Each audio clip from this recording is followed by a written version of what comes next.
Salut à tous, RC Garage 68 aujourd'hui pour le Traxxas Emax. Alors, c'est une machine à laquelle j'ai fait une allusion lors de ma première présentation de mon atelier. Elle fait donc partie des quelques machines qu'il ne vaut mieux pas acheter ou alors prévoir le budget conséquent qui va suivre. Alors, ces machines que je cite ici sont donc le Traxxas Emax brushless. Je précise, la version brushless tient le coup si vous restez relativement sur les performances de base.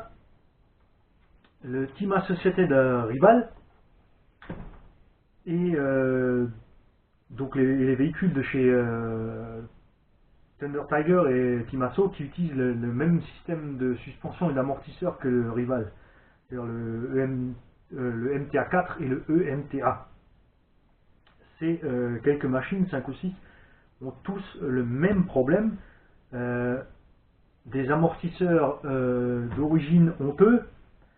Les pires sont définitivement ceux du MTA4 et du Rival. Des bras de suspension fragiles, des fusées fragiles et des axes de bras de suspension en papier mâché. Bien sûr, ces axes servent de fusibles, mais ce serait quand même bien que les fusibles ne lâchent pas quand vous montez juste un petit trottoir pour entrer dans le parc sur lequel vous allez vouloir rouler. Alors vous allez me dire, mais pourquoi tu as donc un Emax si c'est une machine tellement terrible?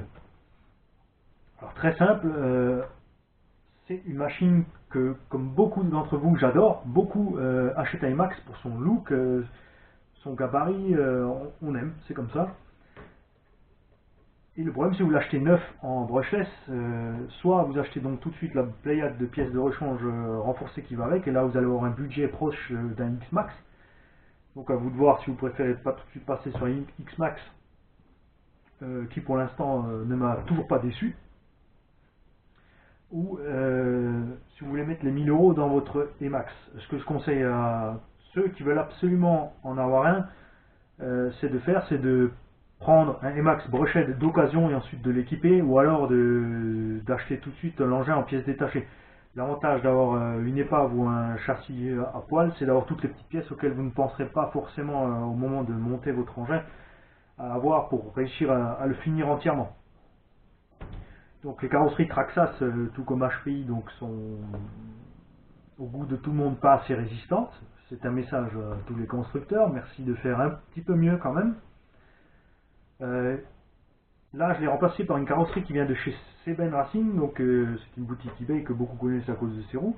C'est une carrosserie absolument géniale, 20 € frais de port compris. Elle a subi 10 fois pire que ce que la carrosserie Traxxas sortie de la boîte a subi, et elle est toujours entière. De mon point de vue personnel, par rapport à ce que a subi cette machine, je dirais qu'elle est même plus solide qu'une carrosserie Proline. On a tout de même mis des petites barres de toit pour le renforcer, les petites protections de benne et tout simplement 2 vis dans le museau pour permettre sur les retournements de passer, comme je vous l'ai dit sur mes autres vidéos, d'un point d'impact à l'autre en roulant tranquillement sans endommager la carrosserie. Donc comme c'est pour le gosse, on est resté sur du moteur à charbon. Ce que je vous conseille de faire donc, c'est aussi si vous avez un gamin à la maison qui veut rouler avec lui, c'est sûr, vous pouvez dire on prend du brushless si on le bride. Ici on a pris du charbon tout simplement pour qu'il puisse aller rouler avec ses copains. On le met en 50%. Avec les NIMH, on est sûr qu'il n'arrive rien, il roule jusqu'à ce que la machine s'arrête, ensuite il rentre, on lui remet ses batteries, il est reparti avec ses copains. Quand il roule avec nous, on met en pleine puissance, éventuellement en lipo, donc il profite beaucoup plus de sa machine. Celui-ci a été complètement équipé en RPM, donc maintien de différentiel, tourelle d'amortisseur, bras de suspension et fusée avec roulement en grand diamètre. Ici à l'arrière, donc le système RPM True Track, donc qui supprime les biellettes arrière. Tout le reste a été laissé d'origine, puisque même en version d'origine, quand il est arrivé occasion, on avait 2-3 pièces qui étaient déjà cassées. Mais le vendeur a été tout à fait honnête à ce sujet. On a laissé ces pièces cassées, il a roulé avec pendant 6 mois et il n'a pas endommagé plus le véhicule. On a quand même fini par mettre toutes les pièces RPM qu'on avait en stock, tout simplement parce que vous êtes modéliste comme moi, on aime bien bricoler nos machines. Et quand on a 10 pièces neuves en stock plus solides, on aime bien les utiliser. Donc les pièces d'origine sont toujours dispo, toujours entières, donc je dirais qu'en version charbon, Pour un gamin, c'est une super machine pour débuter et apprendre. Les pneus à chevrons ne sont pas du goût de tout le monde. Personnellement, j'adore les pneus à chevrons pour des raisons très simples. Ils ont une super traction, une super motricité, une très grande longévité. Le gamin peut rouler autant sur la pelouse, sur l'herbe, sur le goudron avec. Ils sont toujours pas usés, ce qui est quand même salutaire pour un débutant. Les budgets des pneus étant un poste quand même relativement important en monster de cette taille-là. Et l'autre raison, c'est que les pneus à chevrons ont une très faible accroche latérale, ce qui permet donc à l'engin dans les surfaces accrocheuses, comme le goudron ou l'herbe, lorsqu'il décélère et qu'il vire, de tout simplement glisser tranquillement sans aller se renverser. Si vous utilisez des pneus à crampons sur vos monsters, ou des pneus qui ont une très grande accroche, vous allez avoir un sérieux problème sur les surfaces très accrocheuses avec le centre de gravité très haut des machines. Lorsque vous allez prendre votre virage, vous êtes quasiment sûr de finir sur le toit.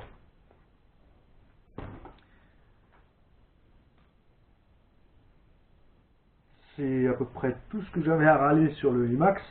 Donc je le répète, soit vous l'achetez et vous l'équipez à fond, soit vous l'achetez pas, parce que si vous l'achetez en brushless sorti du carton avec ce que vous allez dépenser pour l'acheter, vous allez rapidement être déçu. Il y a aussi un point très important, c'est les amortisseurs. Donc on a ici monté les 8 amortisseurs options Traxxas pour le IMAX. Merci Luc de me les avoir envoyés pour le gamin, c'est un super cadeau. Ces amortisseurs ont le souci d'être plus courts que les amortisseurs d'origine et aussi plus petits en diamètre, ils font du 13 ou 13,5. Donc chez Traxxas, il n'y a pas de ressort option pour ces amortisseurs. Et quand vous les montez, votre véhicule se trouve en bas. Plus le fait que les ressorts sont beaucoup trop faibles et que le véhicule s'écrase sans arrêt.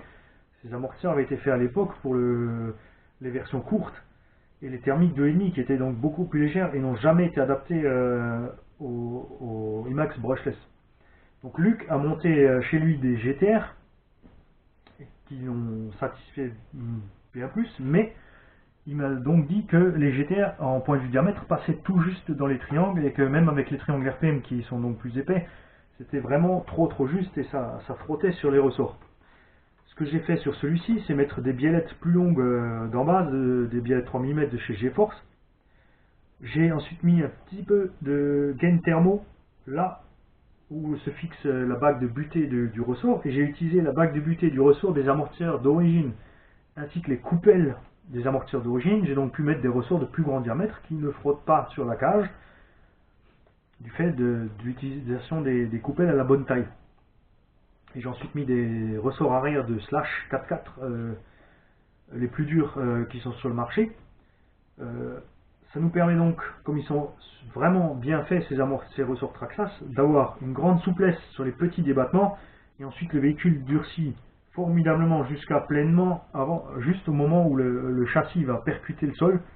Donc pas de stress pour les tourelles d'amortisseur puisque le châssis touche bien le sol sur les gros sauts, mais la machine est super bien freinée avant d'aller impacter.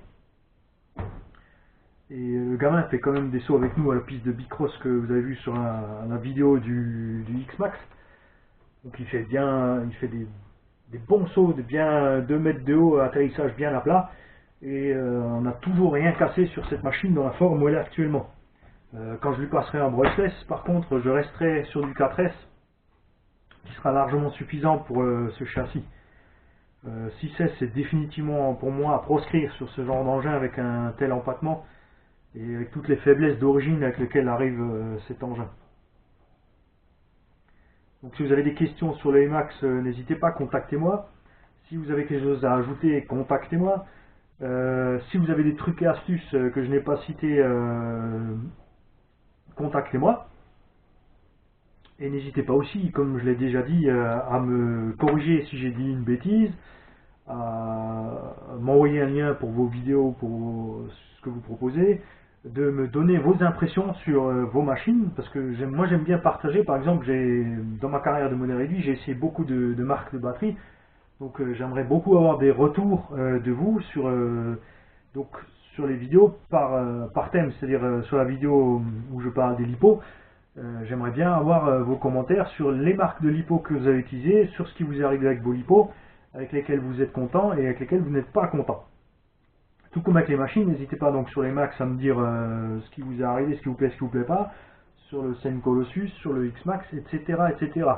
Le but de cette chaîne en français est de permettre aux gens qui ne comprennent pas l'anglais d'avoir les mêmes données techniques que vous pouvez avoir sur toutes les vidéos de nos chers confrères. Donc, et aussi d'avoir un partage important. Comme vous avez pu le constater, j'ai pas mis de publicité sur mes vidéos parce que le but n'est pas de gagner de l'argent, mais effectivement juste de partager et de permettre à tout le monde d'accéder à son loisir et de s'économiser beaucoup de soucis quand on a des trucs et astuces, et aussi beaucoup d'argent sur des choses à ne pas faire, puisque beaucoup d'entre nous ont dans leur coin essayé un tas de choses, cassé un tas de matériel.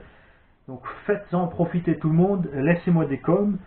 N'hésitez pas aussi à me dire ce que je pourrais rajouter dans mes vidéos pour aider un peu tout le monde à ne pas faire les mauvais choix avec ces RC et se retrouver avec des RC sur les étagères ou dans les caves en train de pourrir, ou des enfants qui sont retournés jouer à la PlayStation au lieu de s'amuser dehors dans la forêt avec leurs potes ou avec nous.